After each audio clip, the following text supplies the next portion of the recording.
Welcome back to Build Your Empire. I am very excited to have Alex Morris with us today, who is a friend of mine. He is also in the same coaching program that I am, and he is also building his online presence in a massive way. So Alex is going to share a little bit today with us, about what that journey's kind of look like. So welcome, Alex. Thanks for coming on.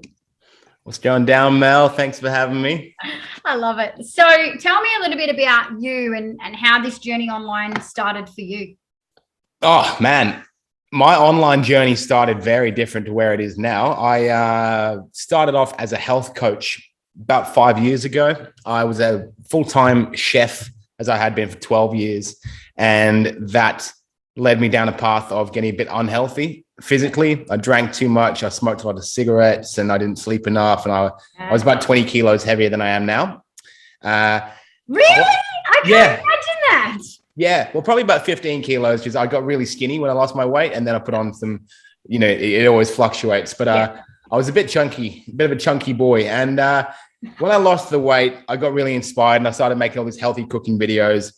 And then I got one of those phone calls. Hey, man, we're actually giving away 3 free sessions valued at $1,000 to help you run your coaching business. And that was my first ever exposure to this style of selling, where you kind of sell someone from a resource they've downloaded off the internet. Wow. We went down the line and I ended up kind of being told, oh, you're a health coach and we can help you because you want to teach people how to lose weight and cook. We can help you to launch that into an online business. So I went into this program, which was $20,000. And I quit my job because that's what I thought everyone did. And I just went deep into the shit, as you would, because I had no skills whatsoever.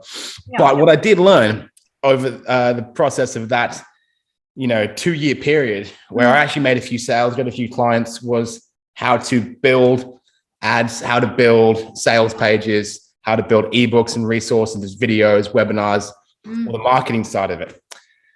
After about 4 years of my health coaching business being like really sporadic and me having to rely on, working hospitality and barista work and catering jobs and all that nonsense to sustain it, I learned that I had twins coming along. All right. And so I learned that So I learned my wife was pregnant. That was on purpose. But then we figured out there was going to be 2 of them, right? We're allowed to swear on this podcast? Yes. I mean, if you don't, you can't come back. Thought, fuck me. What am I going to do? How on earth can I run a business where I'm making sales calls, hosting webinars, doing Facebook Lives, having to go out and do cooking demos and all that kind of stuff when I've got twins in the house? I need to just work full time on my computer. Yeah. And funnily enough, at that time, our friend James Wellington, who I believe was on this podcast recently, invited before me. But he and I had a joint health business going, and it was going really well. It was called Limitless, and we had a lot of clients in there, and it was going well. But then he started working with the boys we work with now, Scott and Chris over at Fast Track Business. Mm-hmm. Long story short, I was doing sales for them. Yep. I was shit at sales on the phone to a cold audience. Yeah. And James said, dude, you're good at marketing. Do you want to just make me an ad? And I said, I can make you an ad, but you got to pay me. And that was my first client by accident. Yeah. And so from there, I became a digital marketer, very, very much by accident. I was winging it.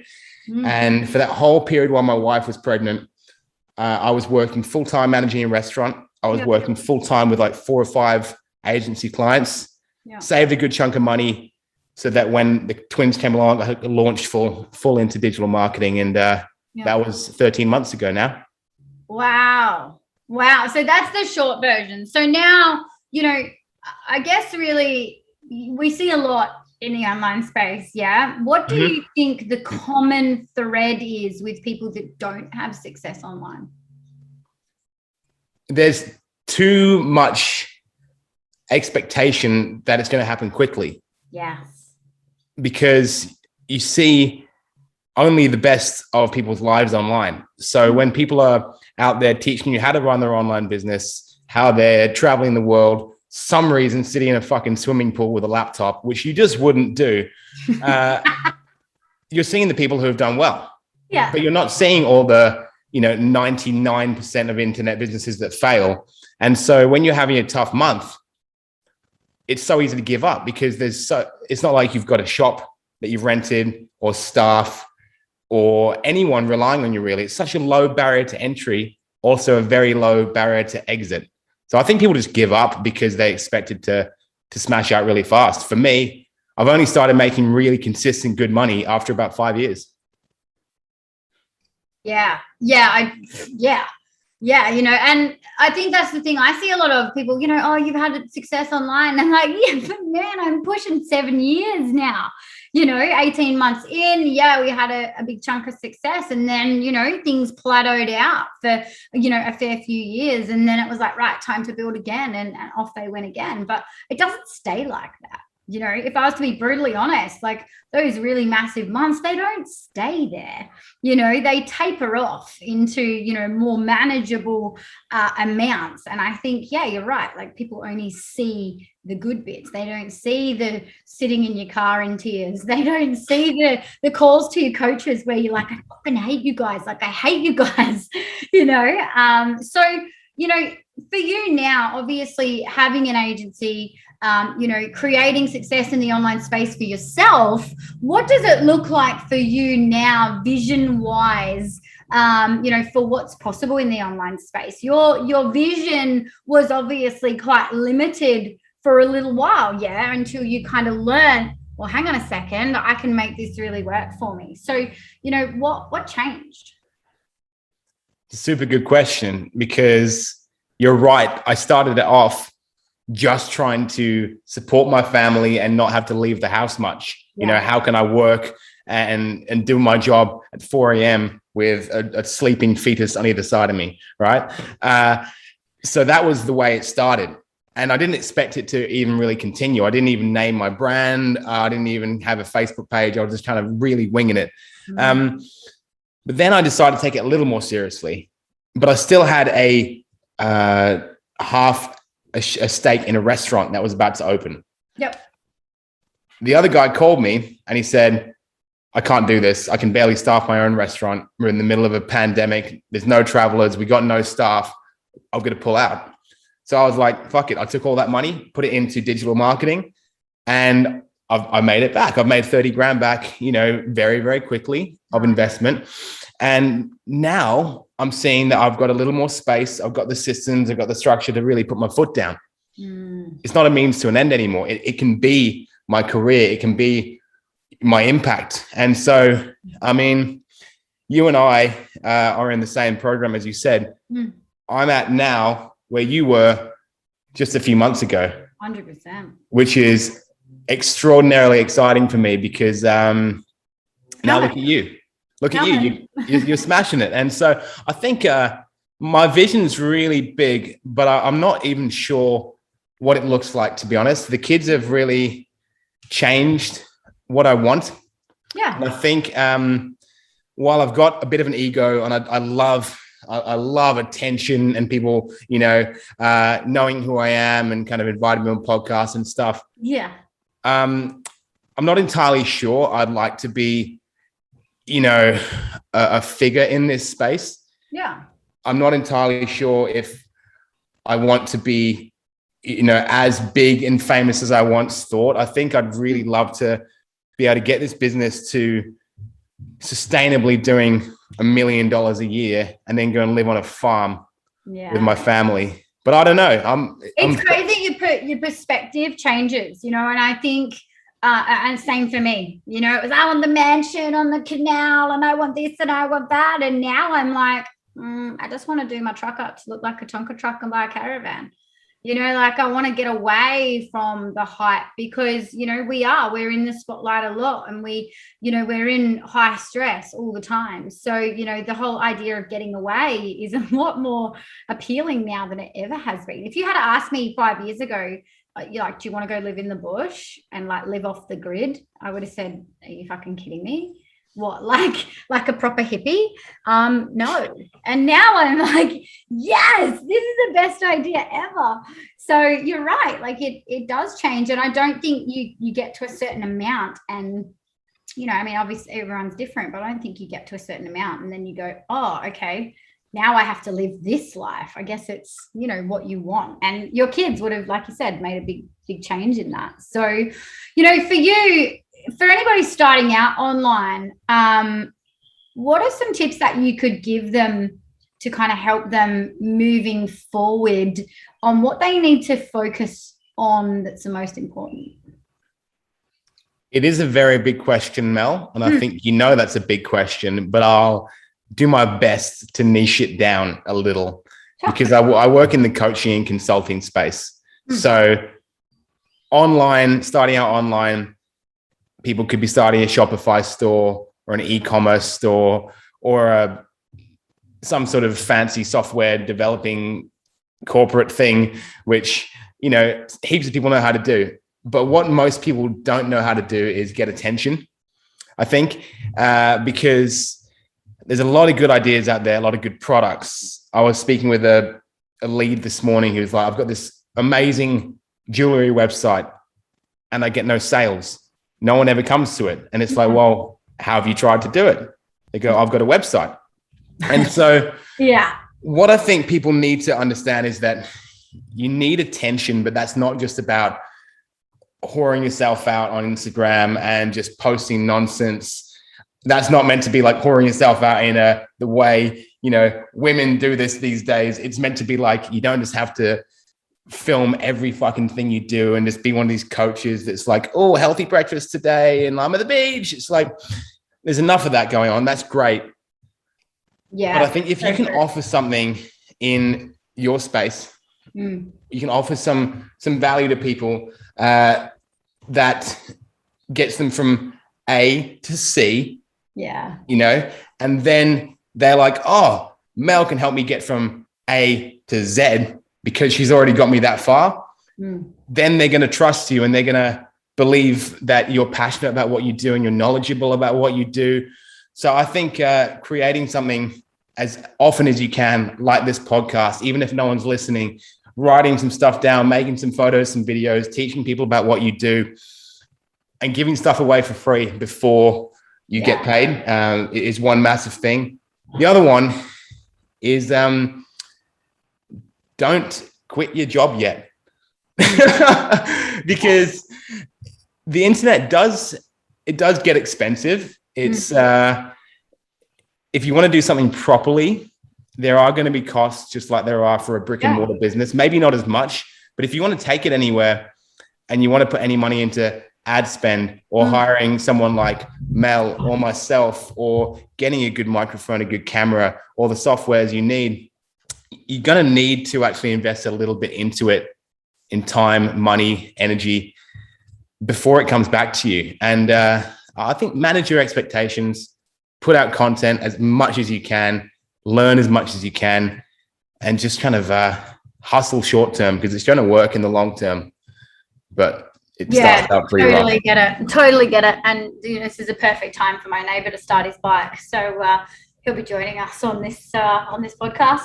But I think you're right, where you say like you have to be ready to invest. And I think people think that because it's an online business, like, well, I don't know. I mean, I feel as though there's this idea out there that you pay $165 to start a business and you're going to earn 6 figures next week. Like when you actually break it down, it's fucking ridiculous.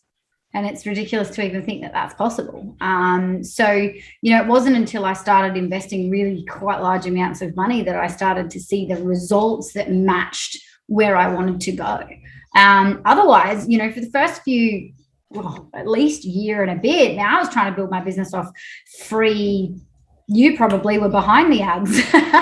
I was trying to build my business off free webinars and free ebooks. And, I was like, oh, look at me. I'll download this and get all the information I need. But you know what? They're designed to only give you a little snippet. They're designed to not give you all of it. Is that right? Well, they are. Yeah. There's a couple ways of doing that, I think. I think if you're putting out this content to get people to be aware of your business, The two ways you can do it are the organic way, which is kind of what I'm trying to do and you're trying to do with this podcast, which is put out content every day that people can learn from, they can enjoy, and they start to trust you and think, this is someone I could work with. Yeah. But it doesn't often give them a hook to actually do something. Yeah. And then on the other side of it, those free ebooks, cheat sheets, what we call lead magnets that kind of get people through the door, they're going to have some sort of call to action at the end that, you know, they're there for a reason. They want to get you to go to the next step, whether that's buy something or sign up for something. Yeah. And so I think you definitely need to have both, because some people fall into the trap of only having content that asks for a sale, and some people never ask for a sale.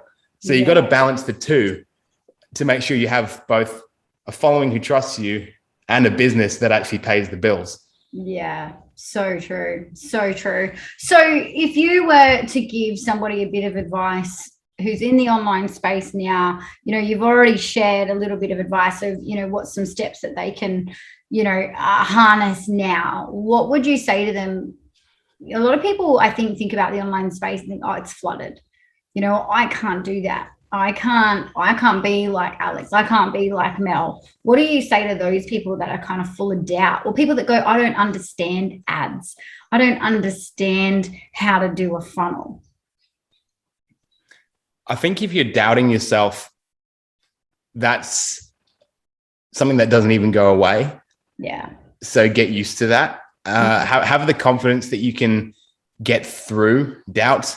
And if you're scared to do something, then you're going to fail and then get it right because you failed. So I think you can't let doubt hold you back if you want to be in business in any sense, because it's very, very scary, but it's the leap away from the life that you've been told to have to the life you want to have. So firstly, you've got to get through doubt. Yeah. Even if you're experiencing it. And that's the difference between people who make it and people who don't. But tangibly, if you don't understand how to do stuff, the reason I said stay in your day job, you know, before you quit, or have a cushion there, is that you can learn this stuff from people who can teach you or help you to do it. And if you try and wear every hat at once, that's what's going to push you over the edge of stress. You wouldn't do it, you know, in your cafe. Again, you wouldn't try and be the cook, the barista, the waiter, the accountant. If you were a builder, you wouldn't try and do everything yourself. So true. You've put that so well. Now you just smacked me in the face with that. Actually, I was like, yeah, wow, that's so true. I don't think it matters what level you're at. You still try to do all the things. But, you know, if you were working for someone, you'd be right pissed off about doing that. Yeah, 100%. I mean, the first thing I did was the first person I had on retainer was an accountant, because numbers just make my brain shut down. I'm creative. Like, I can't do numbers. Yeah. So he's on retainer. I don't know how much I pay him, but it doesn't matter because I don't have to deal with that shit. And that's the stuff that stresses me out about business, is the little nitty gritty. For some people, you might be stressed about the creative side. You're like, I'm really good at numbers, but I don't know how to make a video. It's like, do what Mel does, film the video, get someone else to edit it for you and put the bells and whistles on. Look for help. Learn how to do everything a little bit, and then look for help so that you can delegate and grow. Because before that, it's not really a business. It's just a full-time job that doesn't really pay you very well. Yeah. And someone said to me that when you get into the online space, you're literally a volunteer for the first God knows how long. Like, you are a volunteer. You're probably not going to get paid. You need to love it enough that you would do it and not get paid. And then the money does start to come in after a while. But, you know, there's a hell of a long time, where you're riding that goddamn bicycle. Like, like you're on the bicycle, you're on the hamster wheel. It is wash, rinse, repeat. But am I right in saying, Alex, that if you just have a stop-start mentality where you go and you continue to ride the bike while it's fun, and then when it's not fun, you ghosty it into the bush? Like, am I right in saying that if that's how you treat your business, you stop, start, you're only prolonging the end result for yourself? Yeah, well, if that was a real bike and you went and you're like, oh, I feel good today. I'll go and pick up where I left off. You're in the bit that wasn't fun. You're still fucking there. Yeah, you still want to get it out of the bush. Yeah, you're still there. So you might as well have just pulled it out of the bush in the first place. Yeah. And then you'd be fine again. You know, that's never going to stop. Yeah. The who was it? The guy who wrote Phil Knight, who's the head of Nike. He started Nike. That guy's book is insane because he's like 5 years into business. They're turning over millions of dollars. He's got staff and factories, and he still is not making any profit whatsoever. You know, it's the roughest story ever. And he just kept going the whole time. He was like an accountant for someone else, like 5 years into Nike when they were selling like 1 million shoes a year because shit kept going wrong. So he just kept moving forwards. And it's such an inspirational story because if you're sitting there and, oh no, my client's ad got shut down, or I had a bad week of sales, it's like, fuck, this guy got a bill for $160 million he didn't have. And ouch. And that's what everyone knows who he is. Yeah. You know, so it's so, I love that you brought that up because that's really cool. Like and I think also when you talk about someone who's like an ads guru, right? This is how I talk about you. Like, you know, Alex, he's just like a whiz at this stuff. Yeah. And, you know, I guess what really stands out in all of that is, you know, you didn't give up while you were learning those tools that you now have that now pay you, right? You kept going. But now guess what? You might start an ad and the fucker gets shut down. Like just because you're very, very advanced in what you do doesn't mean that, well, that day you were really shit because your ads got shut down. You've got to remember that, you know, these are getting shut down because this is Facebook's game, right? Am I right? It's like, it's just a big game, is it not? If you think about it like that, you know, Facebook will close it down for whatever reason. They think we don't agree while you're still paying, and voila, you know, the money keeps ticking over. So I think when you remove the emotion out of it, you can start making some really smart business decisions rather than emotional financial decisions. That's very true. There's some days where all we do is put out fires. But you get a bigger hose over time. You know, you get better at putting out fires and you get much more logical about the fires and less emotional. But I mean, I'm saying this as if I'm like some big hotshot businessman, right? I've literally, this year is the first year ever I've been making a full-time living off of my online business consistently. And it's a great living now. But before this, it was all fucking hustle and mistakes and it went backwards. So I'm writing a book right now. Oh. And I'm writing a book on my marketing system, which is called the Mars Method, right? Hi. And the first chapters that I was writing the other day are all about what my life looked like before I was good at marketing myself. Yep. And it just took me back to like, you know, the time when I'm sitting there, you know, head on my hands in the pub with my wife, like, or my fiance at the time, like, what am I going to do? Or when I'm head on my hands on my dad's kitchen table, like crying because I'm in like so much debt. Or when I had to sell my favorite car and I drove a car with a crack in the windscreen and a hole in the fucking floor. Or when I tapped my card at Woolies to buy a fucking jar of Vegemite and it got declined. And then when I was like 25 and I used to be a head chef in a fancy restaurant, I was washing dishes and my boss was 17 years old, you know, to get this shit going. Because that shit happens all the time. And if you get through that stuff and look at it logically, like, this isn't that bad. Some people would kill to have the job washing dishes, right? Suck it up, princess. That's because I'm not a tough dude. I've just done a lot of tough things to get to where I am. You know? But I think that the common thread, I think, is that the only thing, you know, as much as we do the same thing, you know, what we do is very, very similar. The business we're in very similar. The only similarity in our story is that we didn't fucking quit. Like our life has looked like everybody else's, and sometimes still does. I mean, Jesus, if I was to turn the camera around, there's piles of washing and shit lying around everywhere. You know, like, it's not as though it doesn't disappear. I'm at my parents' house right now. Perfect, right? So I think, people have this unrealistic vision of what they think life looks like. And, I remember someone saying to me, Mel, the view's the same from the top. And now I go, oh shit, that's what they meant. Oh, because, the day that I had a 6-figure month, I went, oh, where's the band and the confetti? And like, where is all this stuff? And it's not there. The world keeps turning and the world doesn't actually give a fuck whether your day was good or bad. So if that's the case, why wouldn't you just choose good and keep going? So, I think that the more people I interview for this podcast, it's the common thread with people that are having success online or even in brick and mortar is that they don't give up.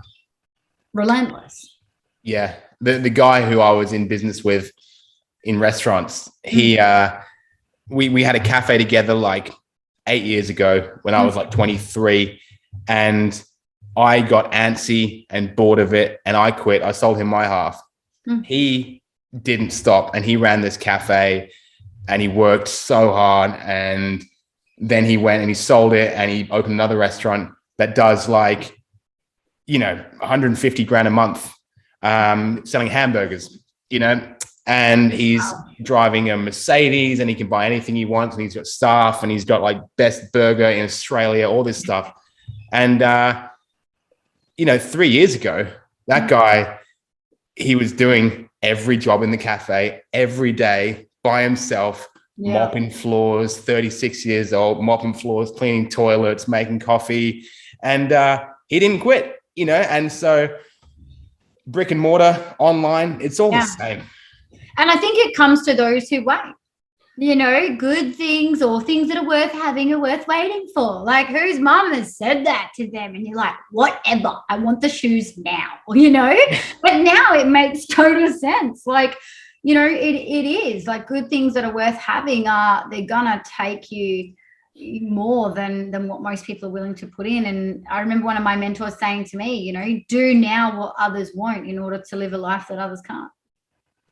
And boom. 100%. I mean, the pandemic for me, lockdowns have been a really big indicator of that. Like, I just see what a lot of people I really love are doing with their time right now. And it's like metric fuck all is what they're doing. And I'm not, you've put me in a podcast to talk about myself. So I'll talk about myself.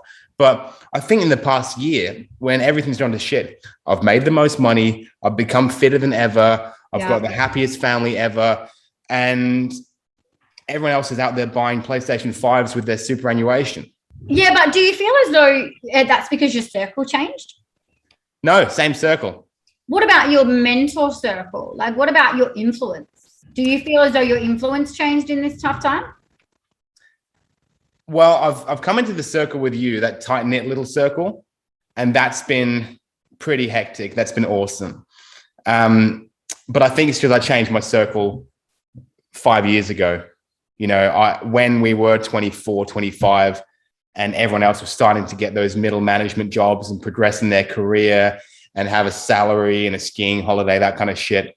And I was doing all the stuff I just told you about, washing the dishes, driving the unregistered car, all that kind of thing. That's because I put a lot of money and time into changing my circle. And now these days, we've got a very different lifestyle. Yeah. And it's funny, I had someone say to me, Mel, you've changed. And I was like, yeah, but you haven't. We're supposed to, right? Yeah, but you haven't. You're sitting in the same fucking chair in the same fucking cafe, eating the same shit, talking the same shit. Which is fine. It's fine, but you can't, don't throw stones in glass houses type of deal. Like, I think, and I think the online space has allowed people to have a voice that they might not have had before. And it's allowed people to stand up and find their way and, speak their truth and all of those things. So, I've prided myself, and I know you do, on just being a cheerleader online, and those people that are still sitting in the same cafe, good on them, but don't throw shadow over here because I decided to step out of my comfort zone, which I'm sure you've probably had a taste of that as well. So Alex, thank you so much for jumping on. I know you're flat out. building your business. So I really appreciate it. And I'm sure everyone's going to get a lot out of, this common thread you reiterated. It doesn't matter whether I've had someone that's, early in business sharing on the podcast, or I've had, Paul Everest who created Unit. The thread is exactly the same. And it was that none of these people are giving up or did give up. And that's what it looks like. So for anyone who was, thinking about what's the secret sauce, like what do these people have that I don't have? It's just consistency. That's it. Nothing. Yeah. We look the same. Our lives look the same, but the only difference is that on the shit days, we keep going. That's it. Yeah, 100%. You got to find your thing, right? Like I couldn't give a toss about school, uni, tertiary education, all that kind of thing. Mm-hmm. And my whole life, it was like, Alex, you're not living up to your potential in these areas.